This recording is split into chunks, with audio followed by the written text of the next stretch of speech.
Sana ang akin lang, aking dasal, ay ipagpatuloy ng bagong sekretary yung pong mga nasimulan nating direksyon, mga nasimulan Mm. direksyon ng Pangulo. Na Mm. nakita naman natin na ito po ay nasa tamang direksyon, patuloy niyang gawing prioridad ang agrikultura. No, nakita natin na talagang ang tama po ito, no. Itong mga naipasang mga landmark na batas, no, kagaya po ng New Mm. Agrarian Emancipation Act, no, napakalaking Mm. bagay nito. Isa po tayo po ang principal author dito. Mm. Sana po ipagpatuloy ng ating bagong secretary po yung mga ganito pong mga direksyon ng ating Pangulo.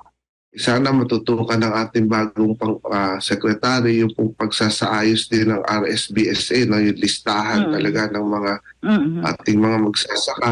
Dahil sa ngayon, napakagulo po ng listahan ito, ay lahat po ng programa at ayuda ng ating pamahalaan dito po dumadaan. No? Yan po ang isang dapat niyang tingnan. Pangalawa po nating dapat niyang tingnan, nung pong budget hearing, nakita natin napakalaki po ng underspending sa mga ibang programa ng ating ahensya. So Mm. ito po ay importante, no? Kung ang pera ng gobyerno, napakalaking kasalanan po nito na nandyan ang pera tapos hindi po maibaba sa taong bayan.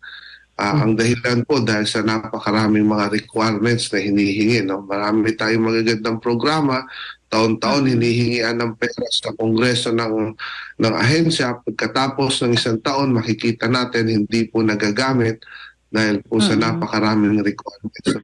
Sana matingnan din ang ating bagong kalihim yung pong mga establishment ng kadiwa sa buong bansa. No?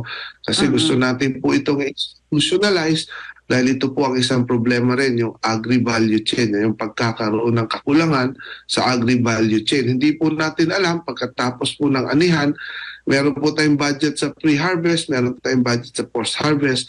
Pagkatapos Mm. po, hindi po natin alam kung saan dadalhin. No? So kaya nagkakaroon po ng mga pagkakabulok ng mga produkto, tinatapon na lang, dahil po Totoo. hindi po Mm. madala kaya pong pagdadalan. Kaya gusto natin ito pong kadiwa natin na mai-institutionalize at malagyan po ng ang buong bansa.